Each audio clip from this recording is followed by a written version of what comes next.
ሰላም ጤና ይስጥልን ተመልካቾቻችን የአፍሪካን ሬኔሳንስ ቴሌቪዥን ዜናዎች ከዚህ በማስከተል ይቀርባሉ። በቅድሚያ አርዕስተ ዜናዎቹን እንሆ። በተለያዩ ቡድኖች ሲካሄድ የቆየው የምክክር ሀሳቦችን የማጣጣም ስራ ተጠናቆ ለሁሉም ተሳታፊዎች ሊቀርብ መሆኑ ተገለጸ። ባለፉት 5 ዓመታት ብቻ ከ839,000 በላይ ኢትዮጵያውያን ወጣቶች ወደ መካከለኛው ምስራቅ አገራት መሰደዳቸው ተነገረ። በኬንያ በተቀሰቀሰው ሁከት የኤኤፍፒ ጋዜጠኞችን ጨምሮ ንጹሃን ዜጎች ላይ ጥቃት መድረሱ ተነገረ።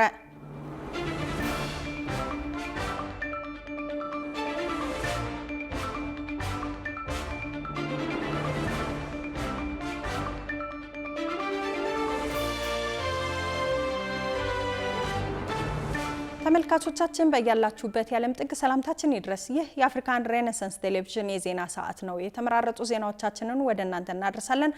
አብራችሁ እንድትሆኑ የምጋብዛችሁ ሜሮን አለልኝ ነኝ። ቅድሚያ ወዳደረግነው ዜና ስናልፍ በተለያዩ ቡድኖች ሲካሄድ የቆየው የምክክር ሀሳቦችን የማጣጣም ስራ ተጠናቆ ለሁሉም ተሳታፊዎች ሊቀርብ መሆኑ ተገለጸ።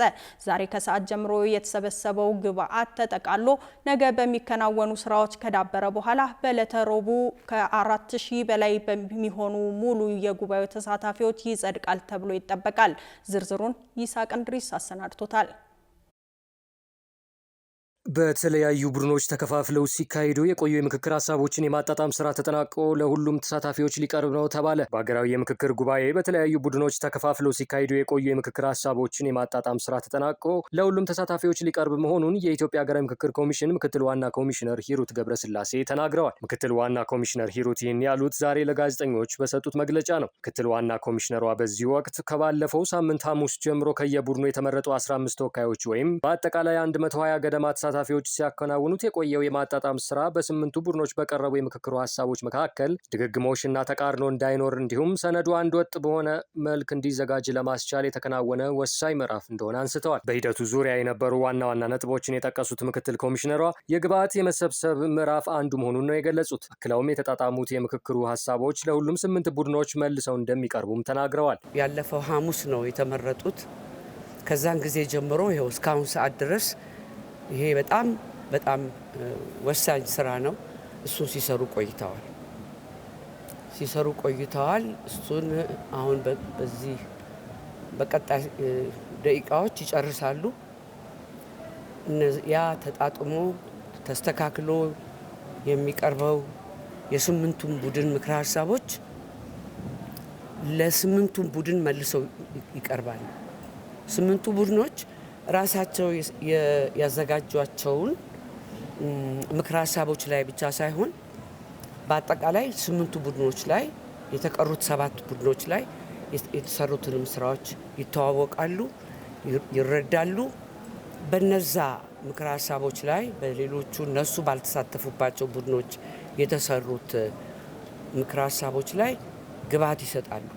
ተሳታፊዎች ቀደም ሲል ባልተሳተፉባቸው ሌሎች 7 ቡድኖች ስራዎች ላይ ተወያይተው ግብአት ይሰጣሉም ብለዋል። ዛሬ ከሰዓት ጀምሮ የተሰበሰበው ግብአት ተጠቃሎ ነገ በሚከናወኑ ስራዎች ከዳበረ በኋላ በዕለተ ረቡዕ ከ4000 በላይ በሚሆኑ ሙሉ የጉባኤው ተሳታፊዎች ይጸድቃል ተብሎ ይጠበቃል ነው ያሉት። በሂደቱ ላይ ለተነሱ ቅሬታዎች ምላሽ የሚሰጥ ልዩ ኮሚቴ ተቋቋመ መሆኑን የገለጹት ምክትል ኮሚሽነሯ ኮሚቴው የሚያቀርባቸውን ግኝቶች መሰረት በማድረግም የኮሚሽነሮች ካውንስል ውሳኔ እየሰጠ እንደሚገኝ አመላክተዋል። ጉባኤው በአብዛኞቹ መሰረታዊ ጉዳዮች ላይ ሰፊ መግባባት ላይ መድረሱንም ገልጸዋል። ይህም ለሀገሪቱ ዘላቂ ሰላምና መግባባት ትልቅ አስተዋጽኦ እንደሚኖረውም ነው የጠቆሙት። በቅርቡ ከእያንዳንዳቸው ተመካካሪ የስራ ቡድኖች የተውጣጡ ተወካዮች በ8ቱ አጀንዳዎች ላይ ወጥነት የመፍጠር ስራ ያከናውናሉ ሲሉ የኢትዮጵያ ሀገራዊ ምክክር ኮሚሽን ቃል አቀባይ ጥበቡ ታደሰ ለጣቢያችን አርትስ ቴሌቪዥን መግለጻቸው ይታወሳል። ቃል አቀባዩ ከሰሞኑ የተለያዩ የፖለቲካ ፓርቲዎች ያወጧቸውን መግለጫዎች እንዲሁም ከተሳታፊዎች በኩል ይቀርባሉ ስለተባሉ ቅሬታዎች በተመለከተ ሲናገሩም የተለያዩ ቅሬታዎች ሊያጋጥሙ እንደሚችሉ አመልክተዋል። ኮሚሽኑ አስቀድሞ ቅሬታዎችን የሚቀበልበት ስርዓት አበጅቷል ያሉት ቃል አቀባዩ አክለውም በሚዲያ የቀረቡም ያልቀረቡም ቅሬታዎች አሉ። እነዚህ ቅሬታዎች በየደረጃው መፍትሄ እያገኙ መሆናቸውንም አስታውቀዋል። የተለያዩ ቅሬታዎች ሊያጋጥሙ ይችላሉ በዚህ በምክክር ሂደቱ ላይ ይህንንም ግምት ውስጥ በማስገባት ኮሚሽኑ ራሱ አስቀድሞ ቅሬታዎችን የሚቀበልበት የሚያስተናግድበት እና መፍትሄ የሚሰጥበት የራሱ የሆነ ስርዓት አበጅቷል። ስለዚህ በዚህ መንገድ አሁን ቀረቡ ያልካቸው በሚዲያ ያልተነገሩም ሌሎች ጉዳዮች አሉ። አንዳንዶቹ በየደረጃው በየጊዜው መፍትሄ እያገኙ የሄዱ ጉዳዮች አሉ። አንዳንዶቹ ደግሞ የኮሚሽኑ ምክር ቤት ያው ባለው አሰራር መሰረት በዚህ ቅሬታን በሚያስተናግድበት የአሰራር ስርዓት መሰረት ተመልክቶ ምላሽ የሚሰጥባቸው ጉዳዮች ይሆናሉ ማለት ነው። ስለዚህ እነዚህ አሁን ያቀረብካቸው ጉዳዮች ላይ ኮሚሽኑ ስራዎች እየሰራ ነው ያለው። የኢትዮጵያ ሀገራዊ ምክክር ኮሚሽን ምክትል ዋና ኮሚሽነር ሂሩት ገብረስላሴ በዛሬው መግለጫቸው ሐምሌ 8 ቀን 2018 ዓ.ም በተጀመረው ጠቅላላ ጉባኤ ላይ ሁሉንም የኢትዮጵያ ወረዳዎችና ባለድርሻ አካላት የሚወክሉ ተሳታፊዎች በ8ቱም ቡድኖች ውስጥ ተከፋፍለው በመሳተፍ ላይ እንደሚገኙ አጽንኦት ሰጥተው ተናግረዋል። ባለፉት 5 ዓመታት ብቻ ከ839 ሺህ በላይ ኢትዮጵያውያን ወጣቶች ወደ መካከለኛው ምስራቅ ሀገራት መሰደዳቸውን ዓለም አቀፉ የፍልሰተኞች ድርጅት IOM አስታወቀ። ድርጅቱ አዲስ ይፋ ባደረገው ጥናት የተሻለ ሕይወት ፍለጋ የሚያቀኑት እነዚህ ዜጎች ለስደት ጉዞ እስከ 600 ሺህ ብር የሚደርስ ህገወጥ ክፍያ እንዲከፍሉ እየተገደዱ መሆኑንና በመዳረሻ ሀገራትም ለከፍተኛ ብዝበዛ መጋለጣቸውን አጋልጧል። ያሰፋ ተጨማሪ አላት። የተሻለ ህይወት ለመገንባት በማሰብ አገራቸውን ጥለው ወደ መካከለኛው ምስራቅ የሚያቀኑ ኢትዮጵያውያን ቁጥር ከጊዜ ወደ ጊዜ በከፍተኛ ሁኔታ እያሻቀበ ይገኛል። ዓለም አቀፉ የፍልሰተኞች ድርጅት IOM ይፋ ባደረገው ሪፖርት መሰረት እንደ ግሪጎሪያኑ አቆጣጠር ከ2018 እስከ 2023 ባሉት 5 ዓመታት ውስጥ ብቻ 839 ሺህ ወጣቶች ተሰደዋል። ከእነዚህ ውስጥ 31 በመቶ የሚሆኑት መዳረሻቸው ሳውዲ አረቢያ ነበረች። እድሜያቸው ከ15 እስከ 29 የሚገመተው እነዚህ ወጣቶች በዋናነት የቤት ሰራተኝነት፣ የጥበቃና የኮንስትራክሽን ስራዎችን ፍለጋ የሚያቀኑ ናቸው። በዓለም አቀፍ የስራ ስምሪት ህግ እንዲሁም በኢትዮጵያ ህግ ማዕቀፍ መሰረት ማንኛውም ወጪ በቀጣሪው አካል መሸፈን ቢኖርበትም ኢትዮጵያውያን ስደተኞች ግን ከ160 ሺህ እስከ 600 ሺህ ብር ድረስ የሚደርስ ከፍተኛ ክፍያ እንዲከፍሉ ይገደዳሉ። ሪፖርቱ እንደሚያስረዳው የትራንስፖርት የሕክምናና የቪዛ በሚል ሽፋን በኤጀንሲዎችና በደላሎች የሚጠየቀው ይህ ህገወጥ ክፍያ ዜጎችን ካልተፈለገና ከአቅም በላይ ከሆነ የዕዳ ማጥ ውስጥ እየከተታቸው ይገኛል። ሌላው በጥናቱ የተጋለጠው ትልቁ ችግር በአገሪቱ ያለው የህገወጥ ደላሎች የበላይነት ነው። አገር ውስጥ አሉ ከሚባሉ 1400 ህጋዊ ኤጀንሲዎች ውስጥ 1200 የሚሆኑት አዲስ አበባ ከተማ ላይ ብቻ የተከማቹ በመሆናቸው በገጠሪቱ የኢትዮጵያ ክፍሎች ያሉ ዜጎች በቀጥታ ለህገ ወጥ አዘዋዋሪዎች ሲሳይ ሆነዋል ተብሏል። ከዚህም በተጨማሪ አስገዳጅ የተባለው የ21 ቀናት የቅድመ ጉዞ ስልጠና በደላሎች በሚዘጋጁ የተጭበረበሩ የሰርተፊኬት ማስረጃዎች መካተቱ አደጋውን ይበልጥ አባብሶታል ነው የተባለው። መንግስት ከተባበሩት አረብ ኤሚሬቶች፣ ሳውዲ አረቢያና ሊባኖስ ከመሳሰሉት ሀገራት ጋር የሁለትዮሽ ስምምነቶችን ቢፈራረምም የዜጎችን ደህንነት የሚያረጋግጡ አፈጻጸሞች እጅግ ደካማ መሆናቸው ተገልጿል። IOM በሪፖርቱ እንዳመለከተው በመዳረሻ ሀገራት የዜጎችን መብት የሚከታተል የሰራተኛ ጉዳይ ዲፕሎማት ባለመመደቡ ዜጎች ለደሞዝ መከልከል፣ ለአካላዊና ሞራላዊ ጥቃት እንዲሁም ለከፍተኛ የጉልበት ብዝበዛ እየተጋለጡ ነው። በዚህም መንግስት የሁለትዮሽ ግንኙነቶችን በማጠናከርና ዲፕሎማሲያዊ ቁጥጥርን በማሳደግ ለዜጎች ጠንካራ የህግ ከለላ እንዲሰጥ ድርጅቱ ጥሪውን አቅርቧል። በምዕራብ ኬንያ ሆማ ቤይ ከተማ ታጣቂ የጎዳና ላይ ወንበዴዎች በፈጠሩት ሁከት ጋዜጠኞችና ንጹሃን ዜጎች መጎዳታቸው ተነገረ። የሲያያ ግዛት አስተዳዳሪ ጄምስ ኦሬንጎ ፖሊስ ስልጣኑን ለወንበዴዎች አስረክቧል ሲሉ እየኮነኑ ሲሆን ሁከቱ ፕሬዝዳንት ዊሊያም ሩቶ ለሁለተኛ ዙር በሚወዳደሩበት የ2027 ምርጫ ላይ ስጋት ማጥላቱ እየተነገረ ይገኛል። ዳንኤል ተሾመ ዝርዝር አለው። ትናንት እሁድ ማለዳ በምዕራብ ኬንያ ሆማ ቤይ ከተማ ዋና ዋና መንገዶች በሁከት ታውከው አርፍደዋል። ዱላና ስለት የታጠቁ በሀገሪቱ ጉንስ በመባል የሚታወቁ ወረበሎች ጎማዎችን በማቃጠልና መንገድ በመዝጋት በከተማዋ ሽብር ሲፈጥሩ መዋላቸው ተነግሯል። ከጠዋቱ 3 ሰዓት ገደማ ወደ ሰልፉ ቦታ በመጓዝ ላይ የነበሩት የኤፍቢ ቪዲዮግራፈር ፌሬድ ኦኮና ፎቶግራፈር ቢሪያን ኦንጎሮ የዚህ ጥቃት ሰለባ መሆናቸው የተነገረ ሲሆን ጋዜጠኛ ኦኮ መሬት ላይ ከወደኩ በኋላ ደበደቡኝ፣ ረገጡኝ፣ የያዝኩትንም የስራ ቁሳቁስ በሙሉ ዘረፉኝ ሲል የደረሰበትን አሳዛኝ ጥቃት ተናግሯል። በጥቃቱ ወቅት በከተማዋ መሃል ምንም አይነት የፖሊስ ስምሪት አለመኖሩም ታውቋል። ይህ ጥቃት የተፈጸመው በፕሬዝዳንት ዊሊያም ሩቶ አስተዳደር ላይ ያለውን ቅሬታ ለማጉላት የሚጥረው ሊንዳ ሚዋናንቺ የተሰኘው የተቃዋሚዎች ንቅናቄ እጩ ፕሬዝዳንት ተወዳዳሪ ከሆኑት ኤድዊን ሲፉና ጋር ሰልፍ ለማካሄድ ባቀደበት ወቅት ነው። ሀገሪቱ በ2027 ለምታካሄደው አጠቃላይ ምርጫ ፕሬዝዳንት ሩቶ ለሁለተኛ የስልጣን ዘመን ለመወዳደር እየተዘጋጁ ሲሆን ተቃዋሚዎች ተቃዋሚዎቹ በበኩላቸው የፖለቲካ ስብሰባዎችን ለማስተጓጎል አደገኛ ታጣቂዎችን የመጠቀም አዝማሚያ መጨመሩን በማንሳት እያስጠነቀቁ ይገኛሉ። የሲያ ካውንቲ አስተዳዳሪ ጄምስ ኦሪንጎ ጥቃቱን ኮንነው በከተማዋ ህገወጥነት ሰፍኗል፣ ፖሊሶቹም ስልጣናቸውን ለነዚህ አደገኞች አስረክበዋል ሲሉ ወቅሰዋል። በሌላ በኩል የሆማ ቤይ አስተዳዳሪ ጊላንሲ ዋንጋ የተቃዋሚዎቹን ክስ አስተባብለው የፖለቲካ ልዩነቶች በሀሳብና በምርጫ ካርድ ብቻ መፍትሄ ማግኘት እንዳለባቸው አሳስበዋል። አደገኛ ኬሚካሎችና ከአገልግሎት ውጪ የሆኑ ቁሳቁሶችን ያለ መንግስት ልዩ ፍቃድ ማጓጓዝና ማስወገድ በጥብቅ ተከለከለ። በወጣው አዲስ መመሪያ መሰረት ማንኛውም ተቋም ከአገልግሎት ውጪ የሆኑ አደገኛ ንብረቶችን ከተቋሙ መጋዘን ከማውጣቱ በፊት ከተቆጣጣሪ አካል ህጋዊ ፍቃድ ማግኘት ይጠበቅበታል ተብሏል። አህዱ አባተ ተጨማሪ አላት። በአካባቢና በሰው ጤና ላይ ከባድ ጉዳት ሊያስከትሉ የሚችሉ አደገኛ ኬሚካሎች፣ ጊዜያቸው ያለፈባቸው መድኃኒቶችና የኤሌክትሮኒክስ ዝቃጮች ያለ መንግስት እውቅናና ልዩ ፍቃድ እንዳይጓጓዙና እንዳይወገዱ የመንግስት ግዥና ንብረት ባለስልጣን ማገዱ ተሰምቷል። ባለስልጣኑ የመንግስት ተቋማት እነዚህን አደገኛ ቁሳቁሶች በጥንቃቄ እንዲይዙና አወጋገዳቸውንም በህግ በተቀመጠው ስርዓት ብቻ እንዲፈጽሙ የሚያስገድድ አዲስ መመሪያ አስተላልፏል። በወጣው አዲስ መመሪያ መሰረት ማንኛውም ተቋም ከአገልግሎት ውጭ የሆኑ አደገኛ ንብረቶችን ከተቋሙ መጋዘን ከማውጣቱ በፊት ከተቆጣጣሪ አካል ህጋዊ ፈቃድ ማግኘት ይጠበቅበታል። የትራንስፖርት ሂደቱም ህጋዊ ፈቃድ ባላቸው ልዩ አጓጓዥ ድርጅቶች ብቻ የሚከናወን ነው የተባለ ሲሆን የጉዞ ደህንነቱም በጂፒኤስ ቴክኖሎጂ ክትትል ይደረግበታል ተብሏል። ከዚህ ውጪ ፈቃድ ሳይኖር በድብቅ መጫንና ከተፈቀዱ ልዩ የቆሻሻ ጣቢያዎች ውጪ በማንኛውም ቦታ መጣል በህግ በጥብቅ እንደሚያስጠይቅ ባለስልጣኑ አስጠንቅቀዋል። ባለስልጣኑ አክለውም ተቋማት የኢንዱስትሪ ፍሳሽንና ዝቃጭን በቀጥታ ወደ ወንዞች፣ እርሻዎችና ክፍት ቦታዎች ከመልቀቃቸው በፊት መርዛማነቱን የሚቀንስ የቴክኒክ ስርዓት እንዲተገብሩ አሳስበዋል። በተለይም ከግብርናና ከእንስሳት ማዕከላት የሚወጡ የኬሚካል መያዣ በርሜሎችና ከረጢቶችን ማህበረሰቡ መልሶ ለቤት ውስጥ የውሃ መያዣነት እንዳይጠቀምባቸው ጥብቅ ክልከላ ተጥሏል። ይህንን አሰራር በዘላቂነት ለመተግበር እያንዳንዱ የመንግስት ተቋም አደገኛ ቆሻሻዎች አወጋገድን የሚከታተል ልዩ ባለሙያ እንዲመድብና በየ3 ወሩ ሪፖርት እንዲያደርግ ታዟል። በተጨማሪም ድንገተኛ አደጋ ሲያጋጥም ፈጣን ምላሽ ለመስጠት የሚያስችል ተቋማዊ የአደጋ ምላሽ ግብረ ኃይል ማዋቀር እንዳለባቸው ባለስልጣኑ አቅጣጫ ማስቀመጡን ይፋ አድርጓል።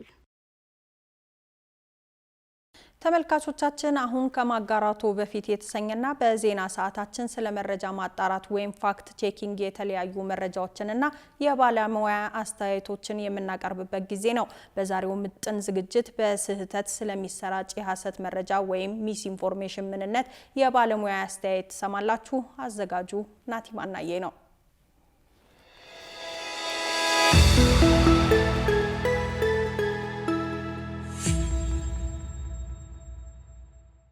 በየቀኑ በየማህበራዊ ትስስር ገጾቻችን የምናጋራው ለወዳጆቻችን የምንልከው ወይንም በቤታችን የምናወራው መረጃ ሁሉ እውነትነቱን አጣርተን ነው የምንናገረው የምናጋራው ወይንስ በደፈናው? ዛሬ ላይ በየቀኑ በምንቀበላቸውና በምናሰራጫቸው በርካታ መረጃዎች ምክንያት ሳናውቀውና ሳናስበው የሐሰት መረጃ አሰራጭ ልንሆን እንችላለን። ሆነ ተብለው ከተቀናበሩ አሳሳች መረጃዎች ወይንም ዲስኢንፎርሜሽን በተለየ መልኩ ሚስ ኢንፎርሜሽን ያለምንም ክፉ እቅድ ወይንም ጉዳት የማድረስ መሻት በስህተት ባለመገንዘብ ወይንም መረጃው እውነት መስሎን በማመናችን ምክንያት ብቻ ሰዎችን የምናደናግርበትና አሳሳች መረጃ የምናሰራጭበት ነው ይላሉ የዘርፉ ባለሙያዎች። ታዲያ ይህ በስህተት የሚሰራጭ የሐሰት መረጃ ወይንም ሚስ ኢንፎርሜሽን እንዴት ይፈጠራል? ሳናውቀው የዚህ ውጅንብር አካል እንዳንሆንስ ቆም ብለን እንድናስብ ምን ማድረግ አለብን? ከማጋራቱ በፊት ጀምሯል። በምጥን ዝግጅታችን በዚህ ጉዳይ ላይ በተከታታይ ሙያዊ አስተያየት የሚሰጡን በሀቅ ቼክ በመልቲፋክት ቼክ የመረጃ ማጣሪያ ተቋማት በመስራት ልምድ ያላቸውና ስለ መረጃ ማጣራት ለባለሙያዎች ስልጠና በመስጠት የሚሰሩት የመረጃ ማጣራት ባለሙያ የሆኑት ሮቦት አያሌው ናቸው። ሚስ ኢንፎርሜሽን የምንለው የመረጃ መሳሳት ልንለው እንችላለን። ስህተት ነው ማለት ነው። ሐሰተኛ መረጃ መሆኑን ባለማወቅ ሲሰራጭ ወይንም ደግሞ ሐሰተኛ መረጃው እውነት መስሎት አብዛኛው ሰው ከሌኮ እንዲሆነ ወይም እንዲተፈጠረ ሲባል እውነት መስሎት ለሌላው ለማጋራት ከመቸኮል ሲያጋራው ሚስ ኢንፎርሜሽን እንለዋለን። ጉዳትም የማምጣት ኃይል አለው። እንደቀላል የሚታይ አይደለም። የስም ለውጥ ይኑራቸው እንጂ ብዙ ጊዜ አንዱ መረጃ በራሱ ሚስም ዲስም ሊሆን ይችላል። ያንን መረጃ የሚፈበርከው ወይም የሚፈጥረው ሰው ሆን ብሎ ይፈጥረዋል። አብዛኞቻችን ተሳስተን ስናጋራው ደግሞ እውነት መስሎን እንደ ውሸት ነው ብንባልም አንቀበለውም። ገባ ሶ በጣም ፖቴንሻል አለው የጉዳት የማድረስ ወይንም ደግሞ የሰዎችን አስተሳሰብ ሼፕ የማድረግ ትልቅ አቅም አለው። ሶ ሚስ ኢንፎርሜሽን የምንለው ደግሞ ከበፊቱ ወይም ከዲስ ኢንፎርሜሽን የሚለየው በማወቅ ሳይሆን ባለማወቅ እውነት መስሎን የምናሰራጨው አንዳንዴ ፖስት የተደረገውን ዝም ብለን ሼር ስናረግ ውስጡ ምን እንደሆነ ሳናቅ ዲቴይሉን ሳናቅ ሼር ስናረግ ያኔ እኛም የሚስ ኢንፎርሜሽን አካል ሆነን እንላለን ማለት ነው። የመረጃ ሞገዱ ላይ ያልሞተን ሰው ሞቷል በማለት የሚሰራጩ መረጃዎች በእኛ ሀገር የተለመደው የሚስ ኢንፎርሜሽን መገለጫ ነው። ተጽዕኖም ከባድ ነው ይላሉ ባለሙያዋ። እኛ ሀገር የተለመደ ነው አይደል? አርቲስቶቻችን፣ ታዋቂ ሰዎች በተለይ በቃ አርቲስት ተብሎ በተለይ እድሜያቸውም ከፍ ያሉት ከሆኑ ሞታ ያልተባለ አለ ለማለት ይቸግራል። ቪው ለማግኘት ገንዘብ ለማግኘት ለቀልድም የሚያሰራጨው ይኖራል ያንን ነገር። ያ ግን አብዛኛው ማህበረሰብ ከሀዘን ልቡ ከመነካት ወይም ደግሞ ሌሎችም አድናቂዎቻቸው ይስሙ በማለት ያሰራጩታል። ያ ግን የሚያመጣው ተጽዕኖ ቤተሰብ ላይ ያ ግለሰብ ላይ ራሱ መረጃው የተሰራጨበት ግለሰብ ላይ የሚያመጣውን ተጽዕኖ ስናይ በጣም ከፍተኛ ነው የሚሆነው ማለት ነው። ከሳይኮሎጂካል ተጽዕኖ ይኖረዋል፣ ፋይናንሻል ብዙ ተጽዕኖ ይኖረዋል። ኢቭን በማህበረሰብ ደረጃ አኗኗራችን ላይ ብዙ እምነት እንዲጎል አንድ ነገር ተደጋግሞ ወይ እሱ እኮ ውሸት ነው ከተባለ ጊዜ እውነት በሚሆን ጊዜ የሚያምነው ይጠፋል እና በጣም ብዙ አይነት ተጽዕኖችን ያሳድራል። ግን እንደው ይሄ ግለሰቦች አርፈዋል ሞተዋል ከሚለው መረጃን በዘለለ በትልቁ ብናየው በሀገር ደረጃ ሀገርን ከሀገር ጋር ጦርነት ውስጥ የሚከት የተለያዩ ኢቭን በምርጫ ወቅት ላይ የሚሰራጩ መረጃዎች ፓርቲዎችን ከፓርቲዎች ጋር ፓርቲዎች በሰው ዘንድ ያላቸው አመኔታ እንዲቀንስ በተለያየ ስኬል በተለያየ እንትን አንግሎች በምታይበት ጊዜ የሚያመጣው ተጽዕኖ ቀላል የሚባል አይደለም። ጉዳዩ እንዲህ ከሆነ ታዲያ ምን እናድርግ? እንደ ተጠቃሚ ማንኛውም የምናየውን ነገር መረጃ አሁን ላይ አይ ቲንክ እየሰነፍን መተናል። በጣም አቴንሽን ስፓናችን በጣም አጭር ሰከንድ ናት። ስለዚህ ሄድላይን ካነበብን በቃ ኢንፎርምድ እንደሆንን ወይም እንዳወቅን ነው የሚሰማን። እከሌ እንዲሆነ ተብሎ ዝርዝሩን እንኳን ሳናነብ ነው ለሌላው የምናጋራው። ሙሉ መረጃውን ማንበብ፣ ማዳመጥ፣ መመልከት የመጀመሪያው ሩል ነው ማለት ነው። ሪድ ዘ ሆል ቲንግ በቃ ዲቴይሉ ምን ይላል የሚለው ውስጡ ነው ትክክለኛ ነገሩንም ስህተቱንም ልናወጣው የምንችለው በርዕሱ ብቻ በአርስቱ ብቻ መፈተሽ ስለማይቻል። ከዛ ውጪ ደግሞ ማን ነው ያጋራው ራሱ ይህንን መረጃ የሚለውን ማንነቱን መፈተሽ። በጣም ታዋቂ ሚዲያ ሊሆን ይችላል፣ በጣም የምናውቀው ግለሰብ፣ የምንወደው አርቲስት፣ የምንወደው ኢንፍሉዌንሰር ሊሆን ይችላል። ግን ደግሞ ሁል ጊዜ ሰዎች ትክክል ናቸው ወይም እነዚህ የምንከተላቸው የምናከብራቸው የምንወዳቸው አካላት ሁሌ ትክክል ይሆናሉ ብሎ መደምደም የለብንም። ስለዚህ ማንም ቢሆን መፈተሽ አለብን ማለት ነው። ከሌ ስላለ ተብሎ በአንዴ መታመን የለበትም። ሶስተኛው ደግሞ ከዚህ ቀደም ምን አይነት ነገር ያጋራሉ እነዚህ ሰዎች ወይም እነዚህ አካላት፣ ሚዲያዎችም ከሆነ እነዚህ ሚዲያዎች ምን አይነት ነገር ነበር የሚያጋሩት? ለምን አሁን ዘመኑ ከፍቷል። ሀክ መደረግ የሚባል ነገር አለ። አንድ በጣም እንደው ማሊሺየስ የሆነ በጣም መርዛማ የሆነ ግለሰብ እዛ ተቋም ውስጥ ቢኖር ለአንዴና ለመጨረሻ የሆነ የተሳሳተ ነገር ፖስት አድርጎ የተቋሙን ስም ሊያጠለሽ ይችላል። ዊኔቨር ነው ምን ሀፕን ሊያደርግ እንደሚችል። ስለዚህ በተቋሙን በተቋምነቱ ብቻ ሳይሆን እያንዳንዱ የሚሰራውን ነገር ሚዲያም ከሆነ እያንዳንዱ የሚሰራውን ነገር ግለሰብም እንደዛ መፈተሽ ይኖርብናል። ከማጋራታችን በፊት ሁል ጊዜ ቆም ብለን ማሰብ፣ እንደው ብናጋራው ራሱ ምን አይነት ቫልዩ ነው አድ የምናደርገው? ለማን ነው ጥቅሙ? ለማን ነው ጉዳቱ? መረጃውን ከተጠራጠር ነው ምንም አይነት እርምጃ ከመውሰድ መቆጠብ ነው ያለብን። የዛሬው ከማጋራቱ በፊት ምጥን ዝግጅታችን ይህንን ይመስል ነበር። ስለተከታተላችሁን እናመሰግናለን። ክብራትና ክብራን ተመልካቾቻችን አሁንም የአፍሪካን ሬኔሳንስ ቴሌቪዥን ዜናዎች እንደቀጠሉ ናቸው። ወደ ቀጣዮቹ ጉዳዮቻችን ከመሻገራችን በፊት ይፋዊ የማህበራዊ ገጾቻችንን ልናስታውሳችሁ ወደድን። በቴሌቪዥን ስርጭት ያለፏችሁን ፕሮግራሞቻችንን ከ1.8 ሚሊዮን በላይ ሰብስክራይበሮች ባሉት አርትስ ቲቪ ወርልድ የዩቲዩብ ገጻችን በኩል ልትከታተሉ ትችላላችሁ። በተጨማሪም በርካታ ተከታዮችን ባፈራንባቸው በፌስቡክ፣ በቀድሞ ትዊተር እና በአሁኑ ኤክስ እንዲሁም በቲክቶክ እና ኢንስታግራም ገጾቻችን በኩል ቤተሰብ መሆን ትችላላችሁ። ከቆይታ በኋላ ከሀገር ውስጥና ከባህር ማዶ የተመራረጡ ስፖርታዊ መረጃዎችን ወደ እናንተ እናደርሳለን። ይጠብቁን። ፒፕል ቱ ፒፕል እና ባህር ዳር ዩኒቨርሲቲ የአጋርነት ስምምነት ተፈራረሙ። ስምምነቱ በዩኒቨርሲቲው የጤና ዘርፍ ዘላቂ የአርቲፊሻል ኢንተለጀንስ ፕሮግራም ለማቋቋም እንደሆነ ተገልጿል። ሩሃ ግርማ ተጨማሪ አላት። አርቲፊሻል ኢንተለጀንስ ለሕክምና ዘርፍ የተለያዩ አስተዋጽኦችን እያበረከተ እንደሚገኝ ይታመናል። በተለይም በሽታዎችን አስቀድሞ በመመርመር የሕክምና እቅድ በማዘጋጀትና የሆስፒታል ስራዎችን በማቀላጠፍ የሕክምና ባለሙያዎችን እንደሚያግዝ ይነገራል። በዚህም የኢትዮጵያን የጤና ጥበቃ አገልግሎት በአርቲፊሻል ኢንተለጀንስና በሌሎች ቴክኖሎጂዎች ለማሻሻል የተለያዩ ስራዎችን እየሰራ የሚገኘው በአሜሪካ ኬንታኪ ግዛት የተመሰረተው ፒፕል ቱ ፒፕል ዩኤስኤ ድርጅት ከባህር ዳር ዩኒቨርሲቲ ጋር በጤና ዘርፍ ዘላቂ የአርቲፊሻል ኢንተለጀንስ ፕሮግራም ለማቋቋም ስምምነት ተፈራርሟል።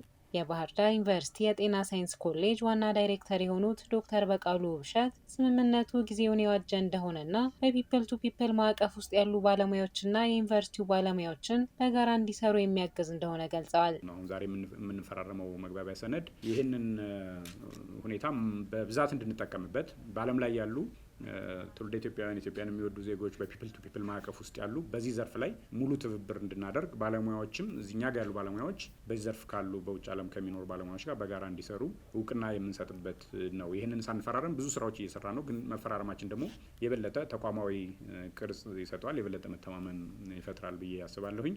የፒፕል ቱ ፒፕል ምክትል ስራ አስፈጻሚ የሆኑት ዳንኤል አውራሪስ ፒፕል ቱ ፒፕል በ27 ዓመታት የስራ ቆይታው ባህር ዳር ዩኒቨርሲቲን ጨምሮ ከተለያዩ ተቋማት ጋር አብሮ ሲሰራ መቆየቱን ገልጸው አርቲፊሻል ኢንተለጀንስን በተመለከተ ግን ከባህር ዳር ዩኒቨርሲቲ ጋር ያደረገው ስምምነት ቀዳሚ መሆኑን ተናግረዋል። እንግዲህ ፒፕል ቱ ፒፕል 27 ዓመት የቆየ ድርጅት ነው።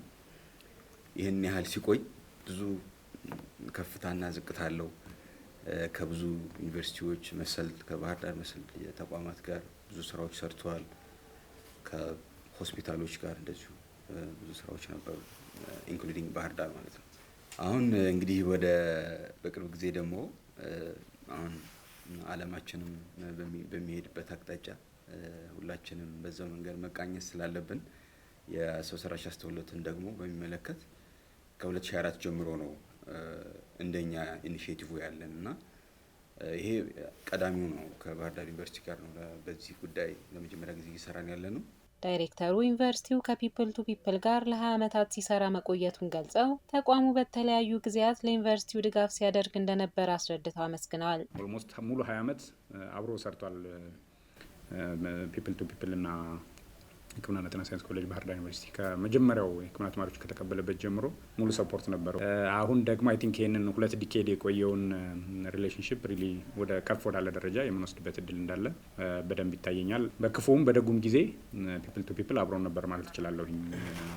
ነው ሕክምና ትምህርት ማስጀመር መጀመሪያ ከቤራ ውስጥ አለው የመጀመሪያው ባች እስከሚመረቅ 5-6 ዓመት አካባቢ በነበረው ክፍተት በተለያዩ በቁሳቁስ በመጽሐፍት በተለያየ እርዳታ ባለሙያዎችን በማምጣት በመደገፍ ጭምር ቀጥሎ ኮቪድ ሲመጣ ጦርነት ውስጥ ግጭት ውስጥ ስንገባ እንደዚህ በአስቸጋሪ ጊዜም ውስጥ የነበረው ድጋፍ ቀጣይነት ያለው ነው። ልባዊ ምስጋናዬን እና አድናቆቴን መግለጽ እፈልጋለሁኝ። ፒፕል ቱ ፒፕል በቅርቡ 27ኛ ዓመቱን ማክበሩ ይታወሳል። 6ኛው ዓለም አቀፍ የወለድ አልባ ባንክና ታካፉል ፎረም በአዲስ አበባ ተካሄደ። መድረኩ በአልሁዳ ሲአይቢ የተዘጋጀውና የገንዘብ ሚኒስቴርና የኢትዮጵያ ብሔራዊ ባንክን ጨምሮ የተለያዩ የኢትዮጵያ የፋይናንስ ተቋማት እንዲሁም ከተለያዩ ሀገራት የተውጣጡ የፋይናንስ አካላት የተገኙበት መድረክ ነው። በፎረሙ ላይ የወለድ አልባ ኢንሹራንስ ታካፉል መዋቅር መዘርጋት፣ የፋይናንስ ተቋማትን በዲጂታል ፊንቴክ ማዘመንና ተቋማዊ የቁጥጥር ማዕቀፎችን ማጠናከር ላይ ትኩረት ያደረጉ ውይይቶች ተደርገዋል። በኢትዮጵያ ከፍተኛ የወለድ አልባ አገልግሎት ፍላጎት መኖሩ ይህ ፎረም በኢትዮጵያ እንዲዘጋጅ ምክንያት መሆኑን አዘጋጆቹ ተናግረዋል። የወለድ አልባ አገልግሎት በኢትዮጵያ የተጀመረው በ2008 ዓ.ም ሲሆን 10 ዓመታትን አስቆጥሯል። የኢትዮጵያ ብሔራዊ ባንክ በኢትዮጵያ በአሁኑ ወቅት ሙሉ በሙሉ የወለድ አልባ አገልግሎት የሚሰጡ 4 ባንኮች እንዲሁም የወለድ አልባ አገልግሎትን በመስኮት የሚሰጡ 24 ባንኮች መኖራቸውን ገልጿል። ክቡራን ተመልካቾቻችን በቀጣይ የምናመራው ከሀገር ውስጥና ከውጭ የተመራረጡ ስፖርታዊ መረጃዎችን ወደ እናንተ ወደምናደርስበት ዝግጅት ነው። ስፖርታዊ መረጃዎቹን ባልደረባችን ሷሊ መሐመድ ይዞ ይጠብቃችኋል። ከመረጃዎቹ ጋር መልካም ቆይታ።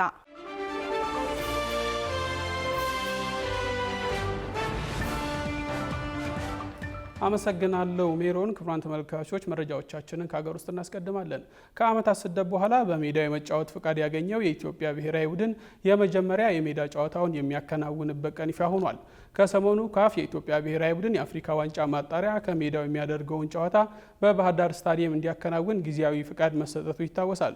በዚህም መሰረት በ2027 የአፍሪካ ዋንጫ የምድብ 12ኛ የምድብ ጨዋታውን ከሴኔጋል ብሔራዊ ቡድን ጋር በባህር ዳር ስታዲየም ማክሰኞ መስከረም 19 2019 ዓ.ም ከቀኑ 10 ሰዓት ላይ የሚያከናውን ይሆናል ሲል የኢትዮጵያ እግር ኳስ ፌዴሬሽን አስታውቋል። ለአፍሪካ ዋንጫ ማጣሪያ የመጀመሪያ ጨዋታ ዝግጅት 40 ተጫዋቾችን የጠራው የኢትዮጵያ ብሔራዊ ቡድን በአዲስ አበባ ስታዲየም ልምምዱን አጠናክሮ መቀጠሉም የተሰማ ሲሆን ጥሪ የተደረገላቸው ተጫዋቾች መካከል ከ30 በላይ የሚሆኑት ስብስቡን መቀላቀላቸው ተሰምቷል። በካናዳ የሚኖሩ ዲያስፖራ ታዳጊዎች ከቤተሰቦቻቸው ጋር ወደ ኢትዮጵያ በመምጣት ሀገር ውስጥ ከሚገኙ ታዳጊዎች ጋር የእግር ኳስ ግጥሚያ ሊያደርጉ ነው።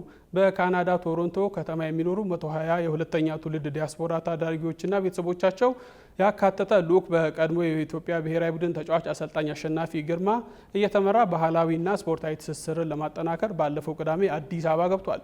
ቃል ኪዳን ይጥና ያጠናቀረውን ዘገባ እንደሚከተለው ያቀርባል። የቦሌ ዓለም አቀፍ አውሮፕላን ማረፊያ ባለፈው ቅዳሜ ለየት ባለ የደስታ ድባብ ደምቆ ውሏል። ወደ ሰው ዘር መገኛ ኢትዮጵያ የመጡት እነዚህ ታዳጊዎችና ቤተሰቦቻቸው በካናዳ ቶሮንቶ የታዳጊዎች ማሰልጠኛ ከፍተው በሚሰሩት የቀድሞው የኢትዮጵያ ብሔራዊ ቡድን ተጫዋች ኮች አሸናፊ ግርማ አስተባባሪነት የመጡ ናቸው። ኮች አሸናፊ የጉዞው ዋና ዓላማ ከጉብኝትም የዘለለ መሆኑን ያስረዳሉ። ዓላማው ያው ትውልደ ኢትዮጵያውያኖች ለሀገራቸው ለብሔራዊ ቡድን እንዲጫወቱ ለክለብ እንዲጫወቱ መሰረት ለመጣል ነው።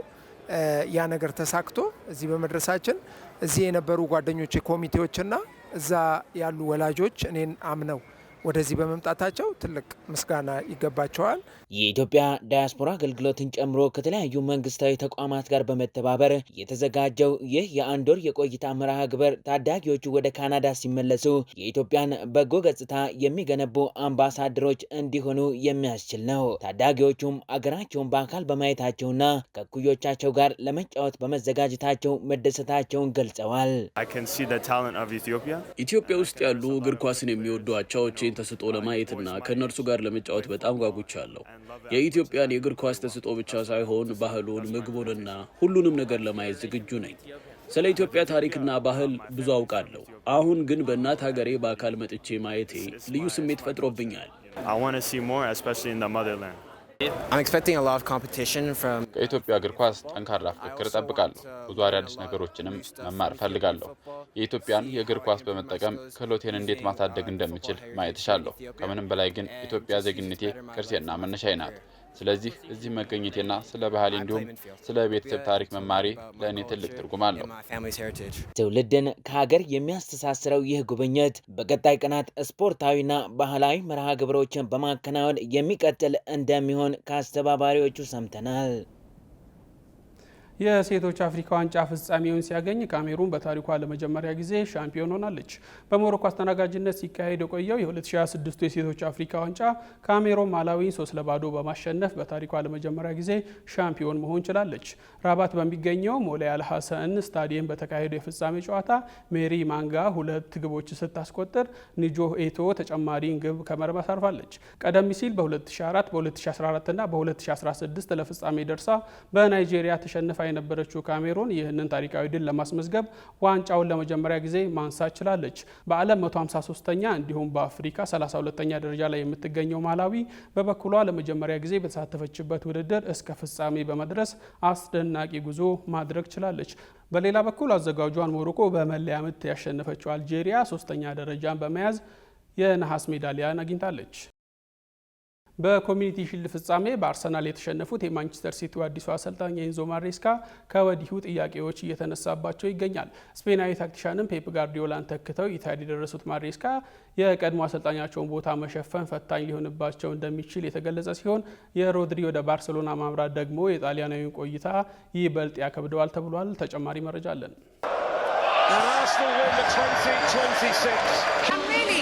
የክረምቱ የቅድመ ዝውውር ዝግጅት ተጠናቆ ተወዳጁን የእንግሊዝ ፕሪሚየር ሊግ ጨምሮ የአውሮፓ ታላላቅ ሊጎች ውድድራቸውን ሊጀምሩ ዋዜማው ላይ ደርሰዋል። ታዲያ በዓለማችን ላይ በጉጉት ከሚጠበቁ ሊጎች መካከል ቀዳሚ በሆነው የእንግሊዝ ፕሪሚየር ሊግ የሊጉ መክፈቻ መቃረቡን የሚያበስረው የአሸናፊዎች አሸናፊ ዋንጫ ትናንት የአምና የሊጉን አሸናፊ አርሰናልን ከማንቸስተር ሲቲ አገናኝቶ በመድፈኞቹ ፍጹም የበላይነት 3-0 ተጠናቋል።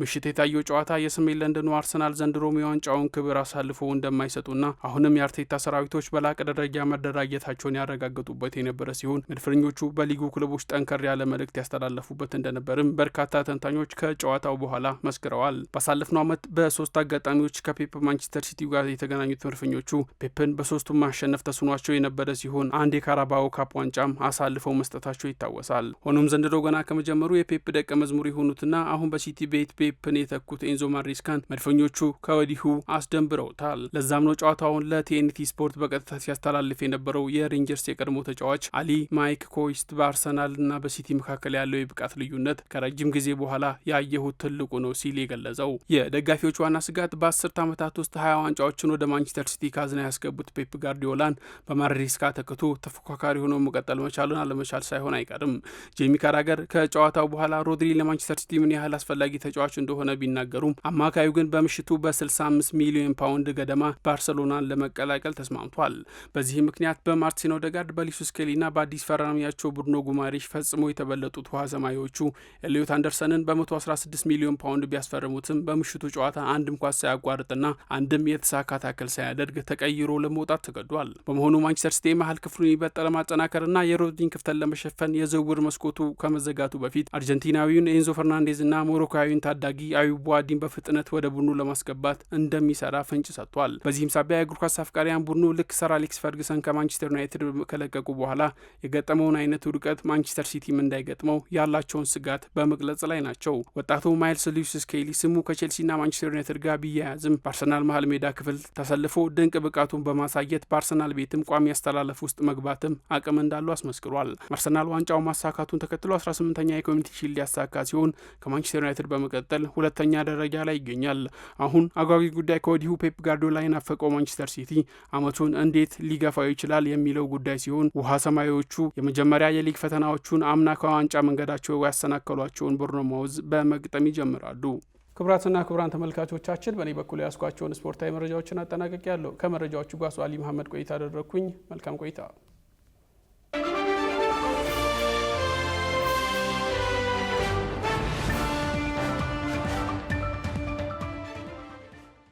አመሰግናለሁ ሷሊ። ውድ ተመልካቾቻችን የአፍሪካን ሬኔሳንስ ቴሌቪዥን የሰዓቱ ዜናዎች የተከታተላችሁትን ይመስሉ ነበር። ስለሰጣችሁን ጊዜ ከልብ እያመሰገንን ከዜናዎቹ ጋር ሜሮን አለልኝ ቆይታ አድርጌያለሁ። ከቀሪ የጣቢያችን ዝግጅቶች ጋር መልካም ጊዜን ተመኘው።